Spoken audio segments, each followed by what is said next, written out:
নির্বাচনকে সরাসরি প্রভাবিত করতে পারে তফসিলের পর এমন কিছু করবে না সরকার, তবে কোনো অধ্যাদেশ জারি করবে কিনা তার জবাব দিতে পারেননি অর্থ উপদেষ্টা।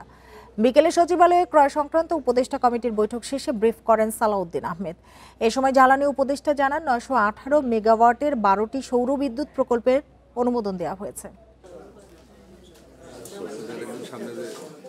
বুধ বা বৃহস্পতিবার নির্বাচনী তফসিল ঘোষণা, এরপরও সব কাজ চালিয়ে যাবে অন্তর্বর্তী সরকার, তবে নির্বাচনে বাধা হতে পারে এমন কিছু করবে না। নির্বাচনকে প্রত্যক্ষভাবে ইনফ্লুয়েন্স যেটা করে সেটা আমরা করতে পারবো না।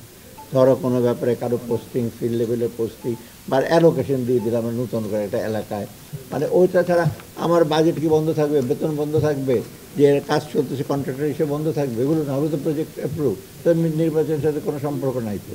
অর্থাৎ এটা ভুল ধারণা।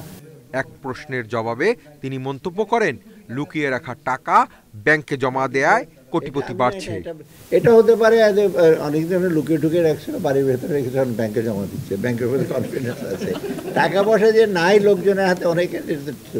অর্থ উপদেষ্টা জানান, জানুয়ারিতেই পাঠ্য বই বিতরণ করা হবে, তবে কয়েকটি বই একটু দেরি হতে পারে। পুস্তকগুলো এবার যথাসময়ে পাবো, হয়তো এদিক সেদিকতে হবে। ব্রিফিংয়ে জ্বালানি উপদেষ্টা বলেন, 12টি সৌর বিদ্যুৎ প্রকল্পে অনুমোদন দেওয়া হয়েছে। এসব প্রকল্পে 420 কোটি টাকা সাশ্রয় হয়েছে। 12টা প্রকল্প প্রত্যেকটাতেই আমরা 2-3 সেন্ট করে দাম পার কিলোওয়াট আওয়ার 2-3 সেন্ট করে দাম কম পেয়েছি, এবং এর ফলে সার্বিকভাবে এক বছরে 420 কোটি টাকা সাশ্রয় হবে। উপদেষ্টা বলেন, এলএনজি ব্যয়বহুল, যা আমদানি করে চাহিদা মেটানো সম্ভব নয়। যারা সৌর বিদ্যুৎ প্রকল্পে বাধা দেবে তাদের বিরুদ্ধে ব্যবস্থা নেওয়ার নির্দেশনা দেওয়া হয়েছে। Hasif Mahmud Shah, independent news, Dhaka.